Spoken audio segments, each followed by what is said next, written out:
Next on the list is Andre Harrell.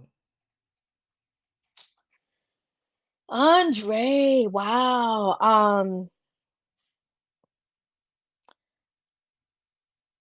Andre is someone who, before me, who I knew, not knew personally, but who I knew. You grow up in New York City, you're Mhm. a singer, you are, Mary J. Blige is your idol.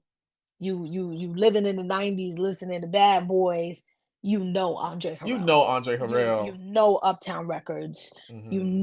You know those things. And so I just remember being in awe from the beginning of being around him. And interestingly, more than really around anybody else, including Diddy, right? Diddy always felt like a every time he's in the room, there's a shock value. Every time he's in the room, it's like, and a scary thing. It was that. But Andre, my gosh. And so to have him come to me, Mhm. while I'm filming that show and start developing this relationship with me in terms of Andre like, liked you. oh my gosh. And I to this day, no matter what happened between us after, I always just felt so honored by that. Like Mhm. somebody of his caliber who knows talent, who Jodeci, Heavy D. I mean, Mary J, just all the people that he was responsible for Mhm. making who they were. I remember just feeling a ton of gratitude for that, for having someone see my talent who was Andre Harrell. That it, from beginning to end with him, it always felt so genuine. And if it Mhm. wasn't, I couldn't tell. Like I really, really, really appreciated the relationship that we had until it just wasn't a thing anymore. Um, okay. I remember this scene between you and Andre where you got taken aside by him, I'm assuming, and he just like was basically like coaching you and was like, "Girl, you got an anointing," you know. Well, Mhm. he actually said anointment, but I know what he meant. Yes, yes, Uh-huh. exactly. I know what he meant.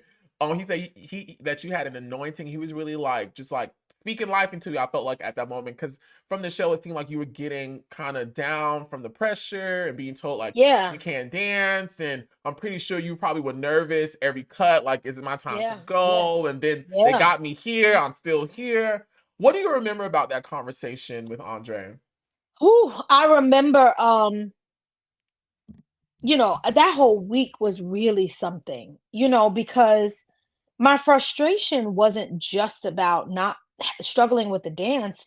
It was the fact that I'm like, you're creating you're talking about super group, like this women's super group. They gotta be able to sing. And every week, cuts are being made seemingly really just based off dancing. Like once we auditioned and had to sing to audition to get in, outside of the when we had to do the singing groups, it felt like everything else Yeah. was surrounded by was about the dance and the two step and who can be in formation. And I'm like, I know that's important, but every week I'm like, we ain't cutting none of these girls that can't sing. What's up? I mean, and so it just got to a head where every week you feel like you're on the chopping block, and you like, but hold up, when y'all gonna let me sing again? Because I Mhm. wouldn't be. That was my energy and my feeling in that week. And I remember Danash guiding me through a conversation. I'm crying. I'm like, and that's what I mean. I ain't gonna not be who I am because the cameras are around. I'm frustrated. This ain't making no sense to me. And I don't remember how Andre got wind of it. Could have just been watching, from another room. But um, I remember really feeling frustrated and down on my luck at that time, and Back leaving against the that convers wind. yeah, and leaving that conversation with him, feeling affirmed and I love feeling that. like, you know what I mean? Like this is Andre Harrell who is telling me that I have an anointment and that, I'm gonna go places and that I'm Mhm. so talented like that. That's a moment that gets to live with me for the rest of my life, no matter like whether I sing or not. I got that moment with Andre Harrell. That was invaluable to me. Invaluable to me. There are people who I've had on a bucket list that I've wanted to meet in the industry, and Andre Harrell was one of those people.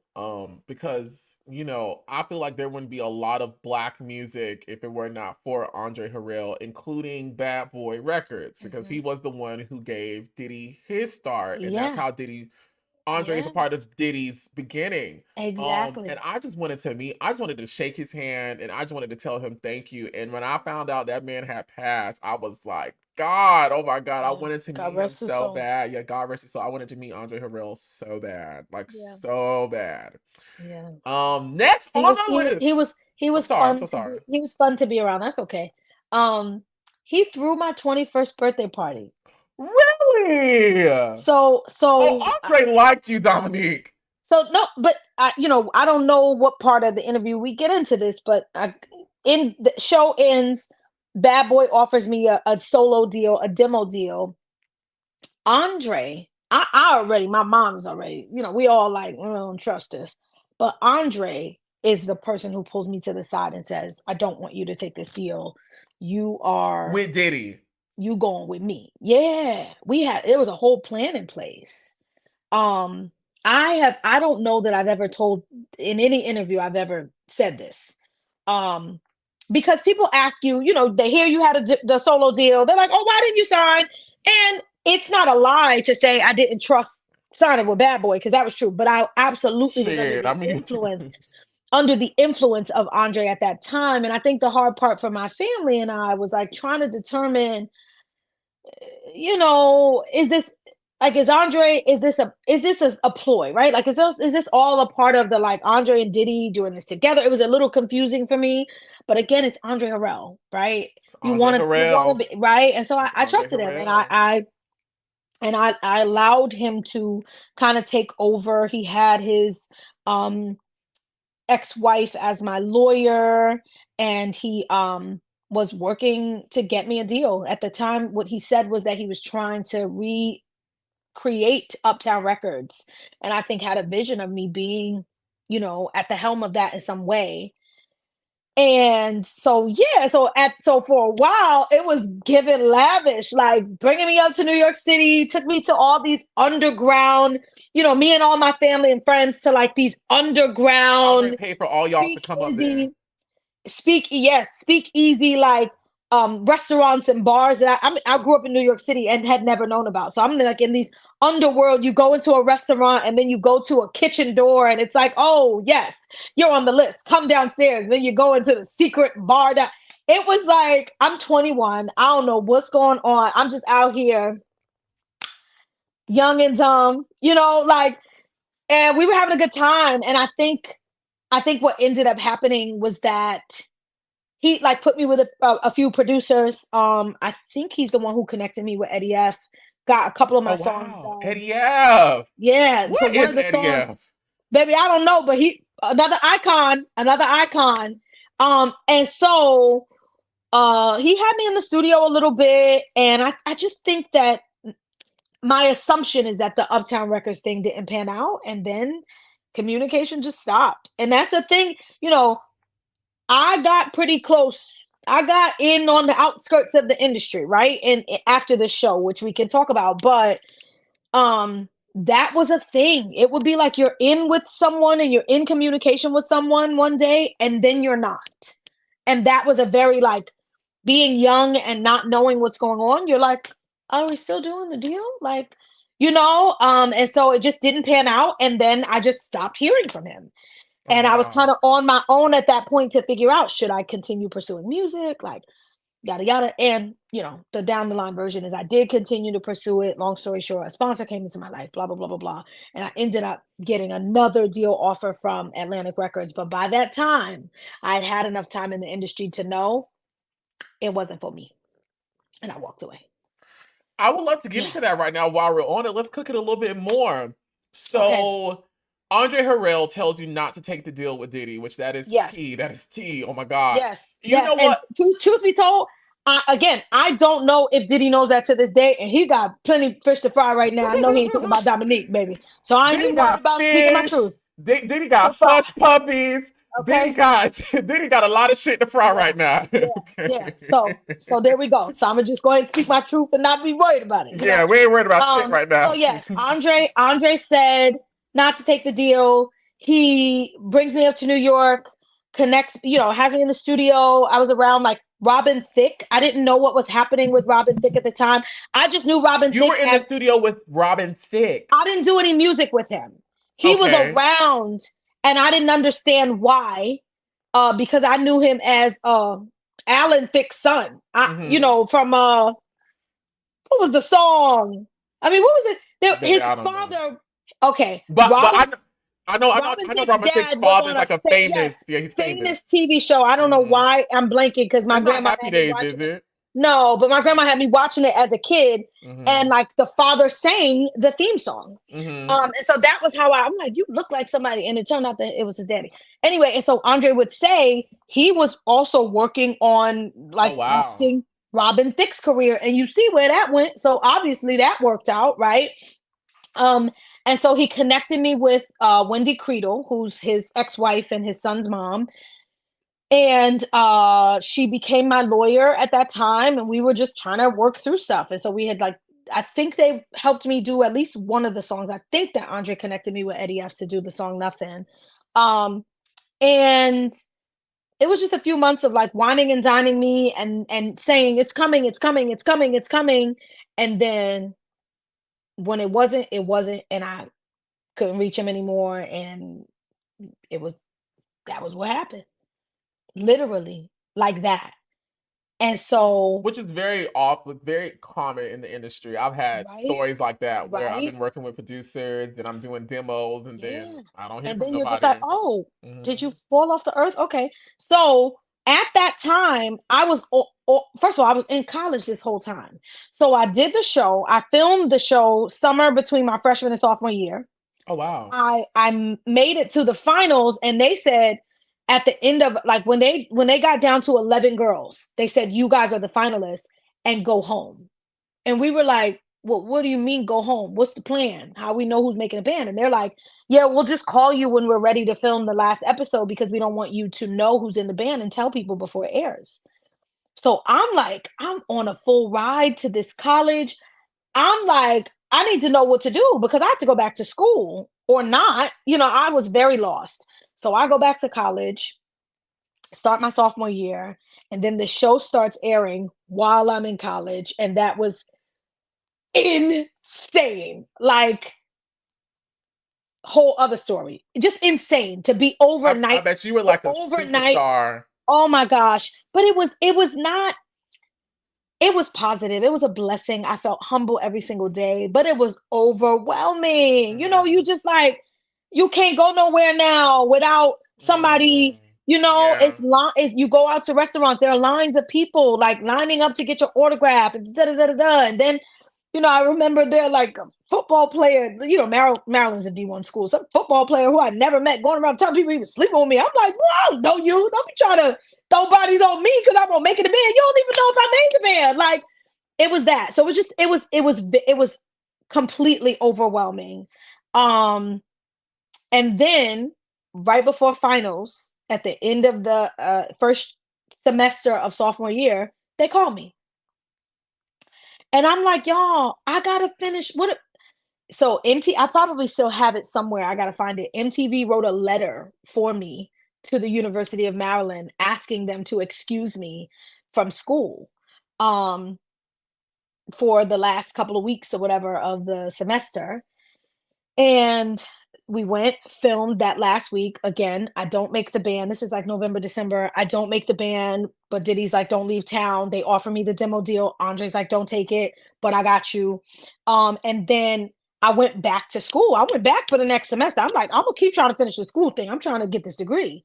And so while I'm finishing my second semester of sophomore year is when I'm working with Andre. Is when like over those couple months I turned 21 in March. And I'm working with him and working with him and working with him until I'm not. So then I'm stuck, like, okay, what am I doing? We had this momentum. Am I still am I now pursuing a record deal on my own? Like I was really kind of lost in the sauce. And MySpace was very popular at that time. So I get as I'm trying to navigate and figure out what am I doing? My mom was able to help me get another lawyer, this amazing, amazing, Shout amazing out to guy, your Johan. mom. Yeah, Monique, man, listen, we'll get it. Monique can have her own book, okay? But anyway, so she connects me to Johan Powell, amazing lawyer who, like, she knew from some back then, but I don't know, but super, super cool. And again, I'm trying to figure out my next move. I get a message on MySpace saying, I watched you on the show. I am, one of your biggest fans. I believe in you and I want to sponsor you. What? I'm literally like, what does this even mean? So I get in touch with this person, this guy who's like a Mary Kay salesman from Long Island. Okay. And we start talking.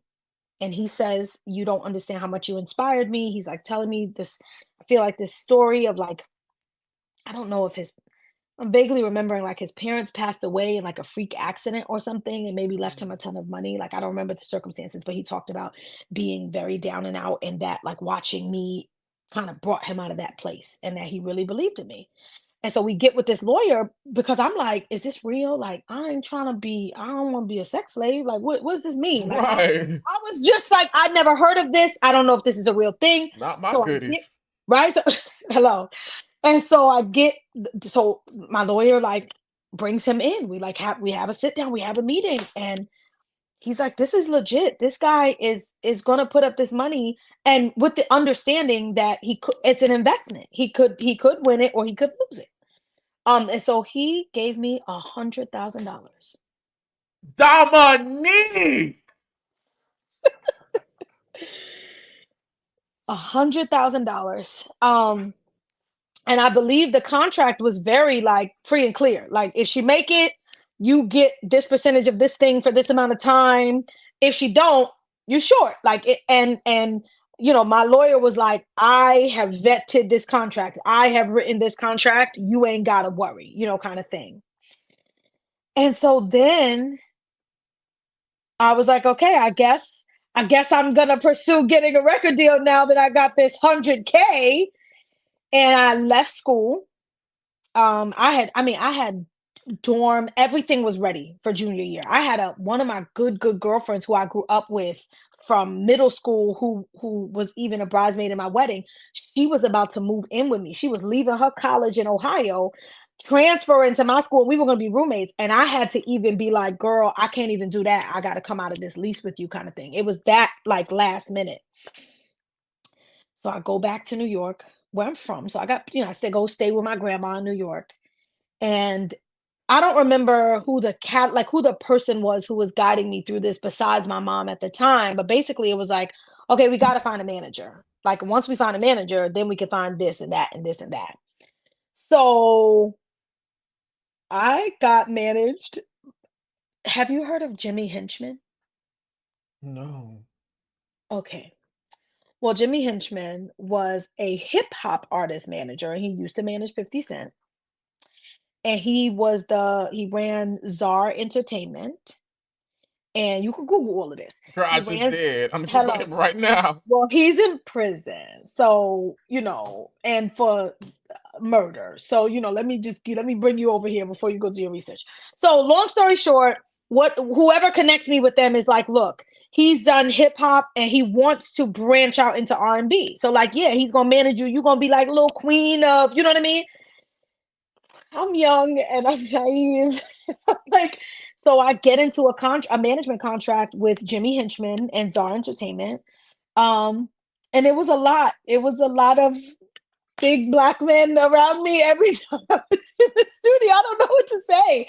They didn't know anything about R&B. They didn't know anything about managing an R&B artist. But they had I think his name was Teddy. I can't remember the guy who was actually in charge of me, if that makes sense. But that became my management company. And then I got a publicist. I got with 5WPR, and they were like, I think they were with Lil Kim, like all these big people. They had big people. And that was probably, I think that cost $36,000, if I remember correctly. Like this stuff was expensive. Like I had to spend, I think it was 30 to 40 grand on the publicist, and that was only for 6 months. Uh, they got me a trainer,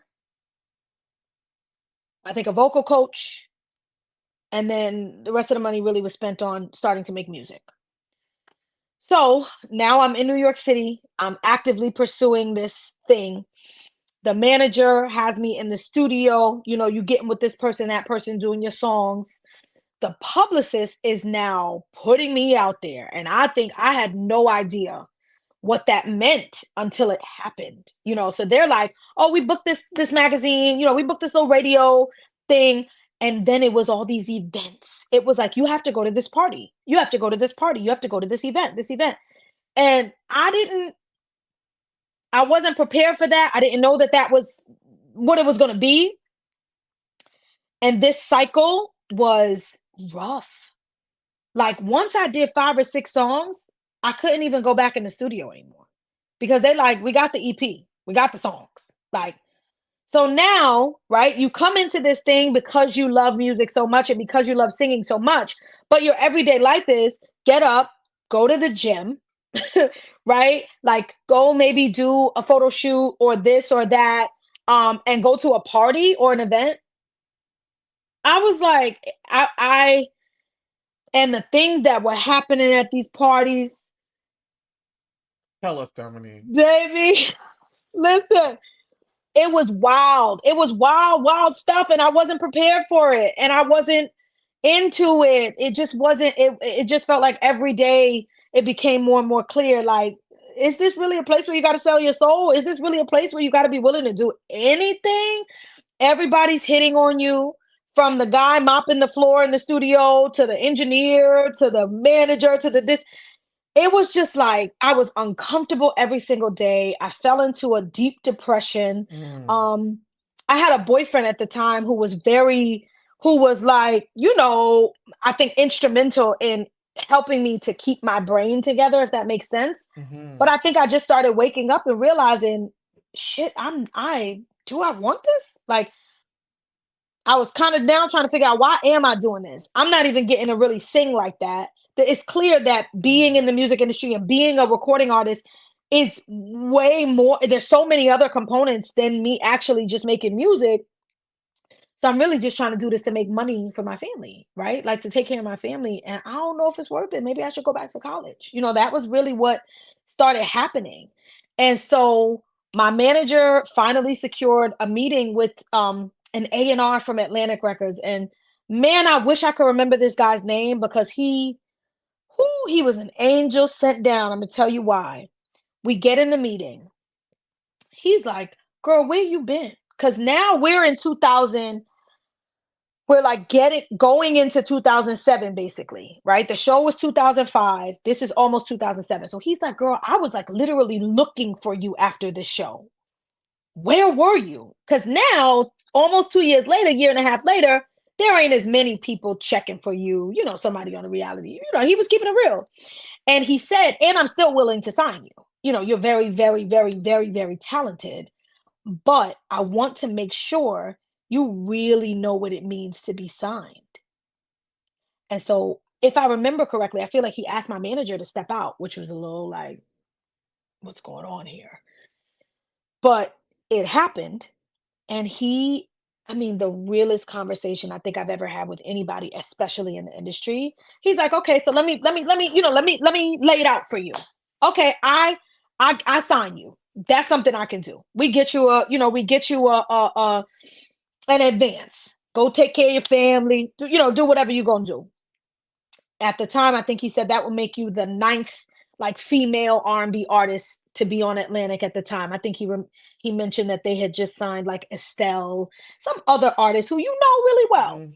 He's like, so basically, I and you, we are basically in competition with these other like A&Rs and these other artists. Everybody wants their artist to be number one. Everybody wants their artist to be the hottest thing on the president or the CEO's desk.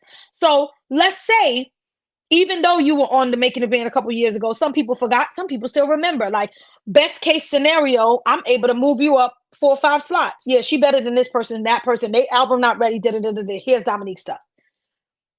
You could still get shelved. He's like, I want to make sure you know this before you sign that, like, there are no guarantees. He's like, I put the stuff on the desk and say, this is Dominique, she's ready, this is her stuff. The president or CEO could say, that's whack. Shelved. That's not hot anymore. Shelved. That's not what people want to hear. Shelved. I don't like that look. Shelved. Whatever it is. And he's like, and once you are shelved, then we own you. We've given you this money in advance for you to make us money back, right?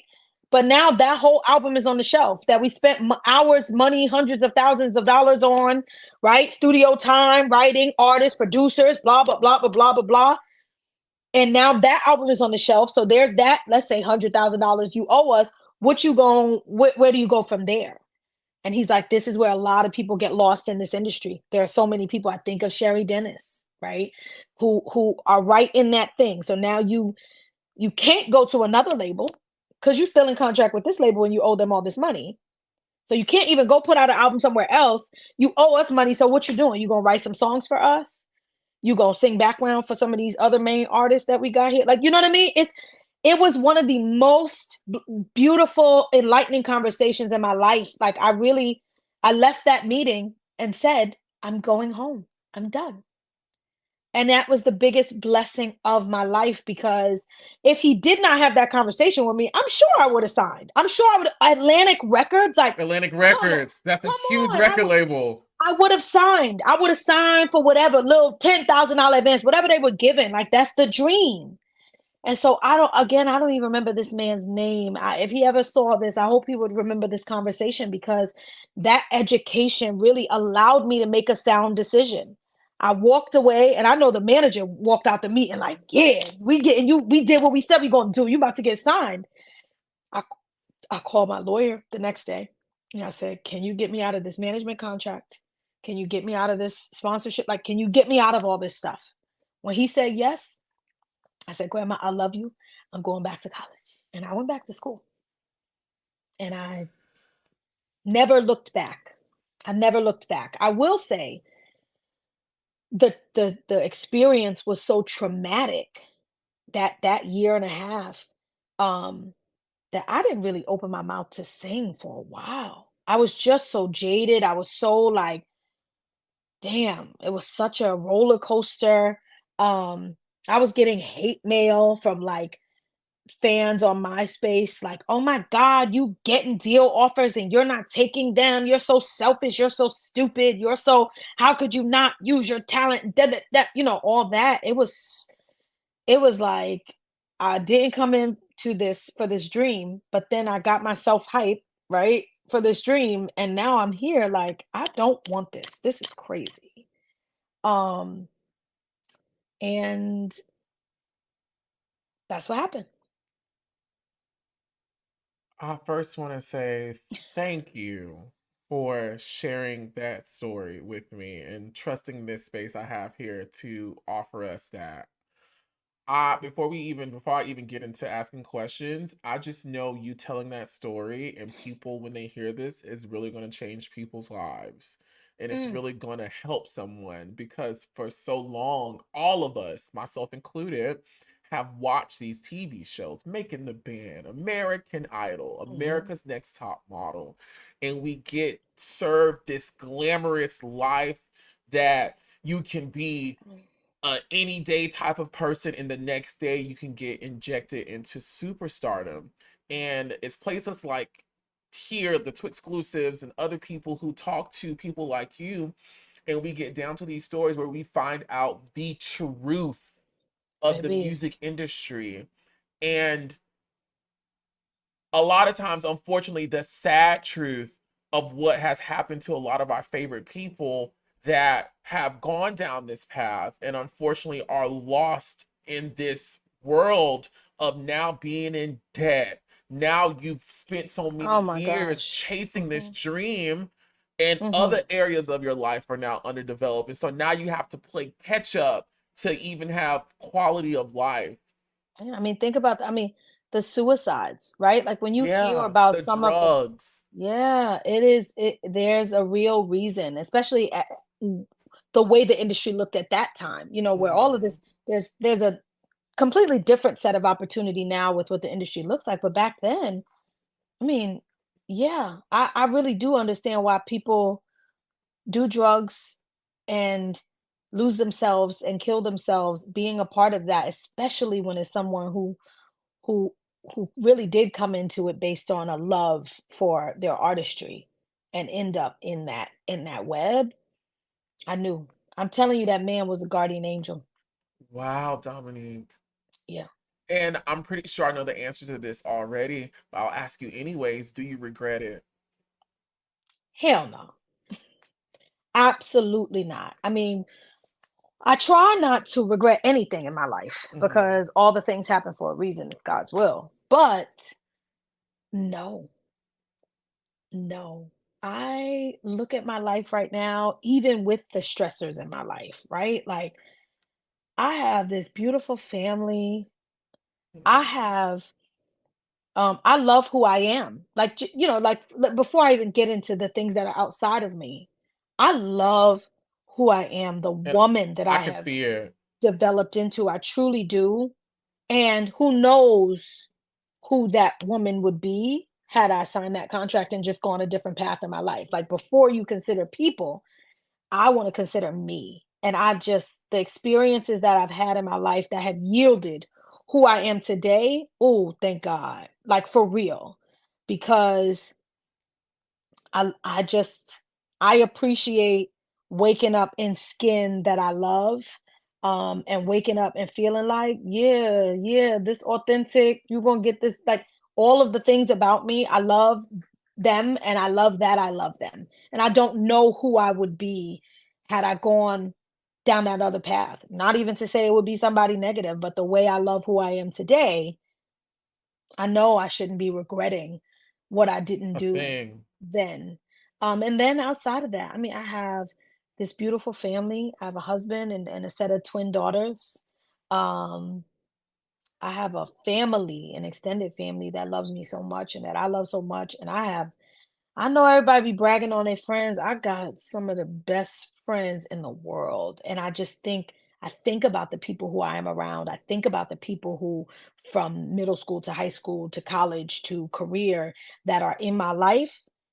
And to imagine that if I would have taken that step, all the people who are my village, my tribe, wouldn't be my tribe. I don't want it. I don't want it. And to the people out there watching, um, I pose you this, right?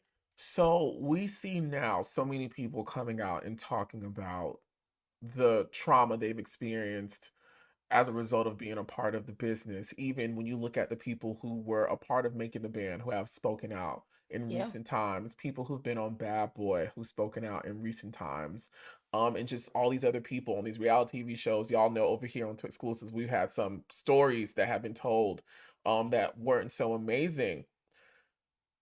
These things that have been experienced as a result of people trying to get this dream, trying to reach this level of stardom, what would you prefer? Would you prefer to have, and again, and with me posing this, I'm still gonna pose it, but I don't want anyone Yeah. to feel like I'm judging anyone's decision. But Yeah. this is Yeah. just to the Yeah. general public watching.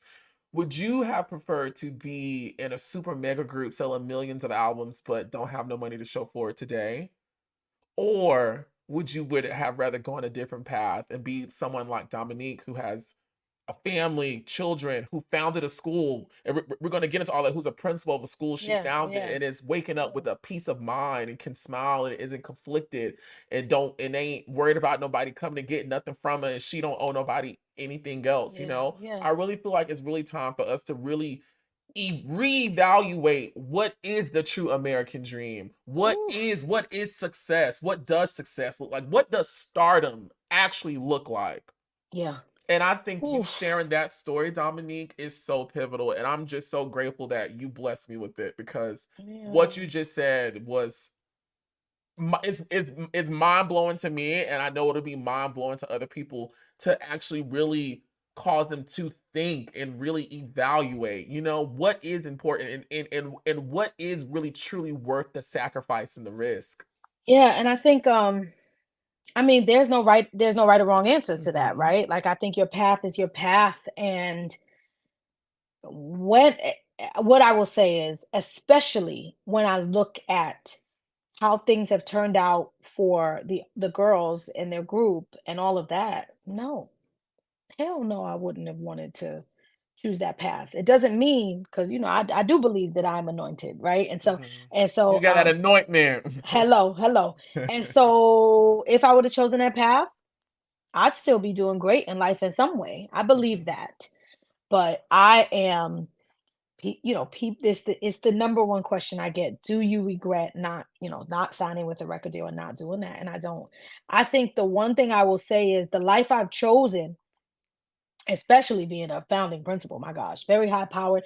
I don't make enough time to do the thing I love. I love to sing, and I am living a life where, there's so much movement that I am looking to make a shift in some way so that I can make time to do the thing I love, not even necessarily with a goal, right? Like, I really, really love music and I love To singing, and feed I that don't soul. yeah, I don't wanna have Mhm. no parameters around it. I went viral a couple years ago when that they have the range challenge happen, and I went from like 2,000 Instagram followers to 10 or something overnight, and people had expectations like, "Girl, where's the music?" And I'm like, "Baby, you on my Instagram page. One day you gonna see my twins doing something cute. One day you gonna see me belting it out with my baby sister who has a tremendously beautiful voice. One day you're gonna see me rapping in the cafeteria with my students. Like, nobody gets to prescribe how I'm living my life ever, ever, Mhm. ever. And I think that's another reason why I don't regret walking away from that industry because you can't tell me, I don't care who they are. I don't, the Beyoncés of the world. Yes, I'm in the hive. Even to get to that part of life, to that level of stardom, there's not a moment when do you get to just relax and just exist how you want to exist? And I think the way I appreciate being able to exist how I want to exist in my life, I wouldn't want to sacrifice that for fame, I love right? So that. that part of it for me, watching Beyonce at that award show where she's clearly Beyonce is everybody's favorite celebrity, right? So you can't even go sit at the award show with the celebrities without the people I hounding felt you. so bad for Nah, her. B, I don't want that. I felt Now so don't get it bad for twisted. her. I want the billions. I gotta find a way to get there. But I don't I am clear that I don't want it through that means. I Mhm. just don't. And I don't know where I'm going from here. I'm in education and I love education. I've been in education for 15 years. I am a singer and I am talented and I have that artistry with me for the rest of my life. But really, I'm a talker. You love to I'm a talk. storyteller. And Mhm. I'm like, I wonder if in my next life I'm gonna be somebody's Oprah, somebody's, you Oh, baby, know, you just gave it up tonight. you get what I'm saying? And You so just that gave it up tonight. I'm figuring that part out. What's next for me in my life? I do know that wherever I'm going, I'm gonna be this Dominique. I'm gonna be whatever Dominique I want to be. I'm serious. I I just saw love that. someone, maybe the head of Essence, had a little I Instagram love clip where she her. said, "Yeah, oh my gosh," where she said something like, if you can't be who you are, where you are, don't change who you are, change where you are. Right. And Yes. I'm getting to a point in my life where I'm like, ooh, I rock with who Dominique is. I never want to be anywhere where I can't be this Dominique. And if that means I can't be famous, cool. If it means I can't work at this organization because I'm too black, I'm too hood, I'm too loud, I'm too quiet, I'm too whatever, I don't want it.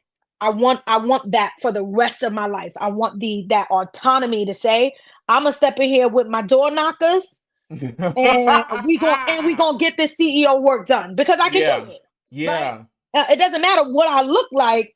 I'm gonna get this work, right? I am Yeah. brilliant. I can do whatever I put my mind to. I just want to live a life where I can continue to be authentic, and I don't gotta fit in nobody's box to get to the bag, to be happy, to do what I want. Oh, Dominique, you have torn my whole interview and line of questions up, girl.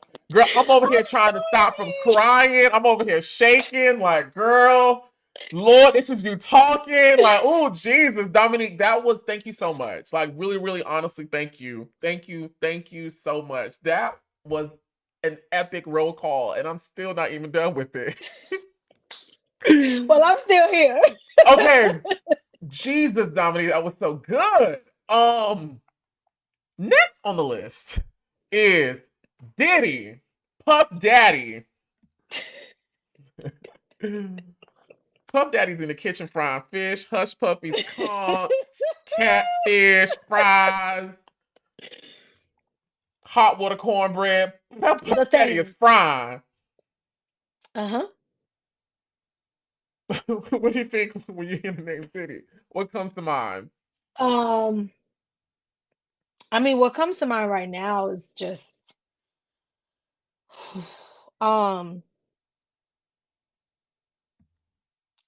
all the people impacted. That's really what comes to my mind. If I'm being honest, like when I Mhm. like if I'm closing my mind and I'm like closing my eyes and just focusing when I hear Diddy's name, I'm like, damn. Like when I hear Cassie's story, and I know how much life he lived before Cassie was even born. Um, I just can't imagine the number of people with similar stories who you'll never hear from, who aren't famous, who aren't anywhere where anyone would believe them if they told a story similar to hers, right?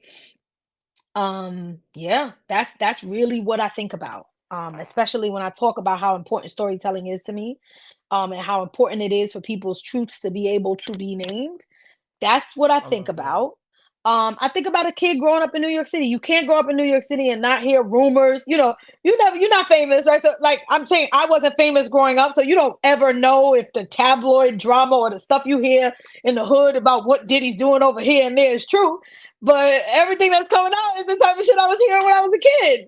Like not some of this wild, wild, wild specific stuff in this like latest lawsuit with Cassie, but like you just always heard shady ass shit in the same sentence as Diddy my As whole Diddy. life.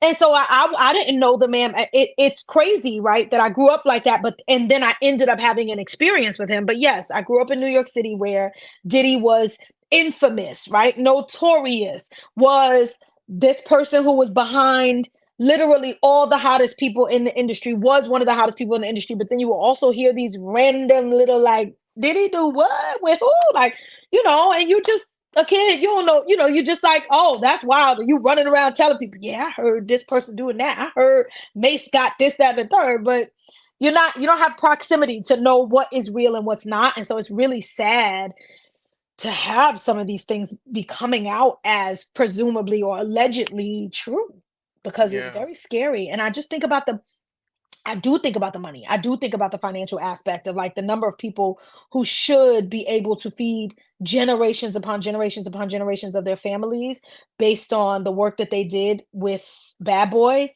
and not having a pot to piss in. That's wild. That's wild. When your boy got the billions or the hundreds or whatever, that part is hard. And I don't know enough about any of the details of anybody's situation, but you ain't got to be a rocket scientist to see that everything that has happened in those situations was not always above board. Period. Diddy got a lot going on. And, I will say, I think it's unfortunate for you to have built this empire the majority of your life. And now you're towards the end of your life and it's looking as if it's going to be gone away. Mhm. Um, I just want justice to reign, and I want if something was done, justice needs to be served. I believe in Justice it. needs to be served. Justice needs to be served. I Um, believe that. I believe that. mhm. And Wholeheartedly. yeah, people always ask me if I had any, wild experiences with him. I didn't. Mhm. We were on a show together. Every time I saw him, cameras were running. He was very, very extra, as I would expect him to be, because ratings, because his personality, all of that stuff. So yeah, I'm glad that I don't have any wild ass stories as it Good. pertains to me and Diddy particularly, or anything that I saw or experienced. Mhm. I'm glad that that is not I think that's another reason I'm glad I wasn't chosen for the group. I don't know Mhm. what those girls experienced, you know, Yeah. and everything happens for a reason. Everything happens for a reason.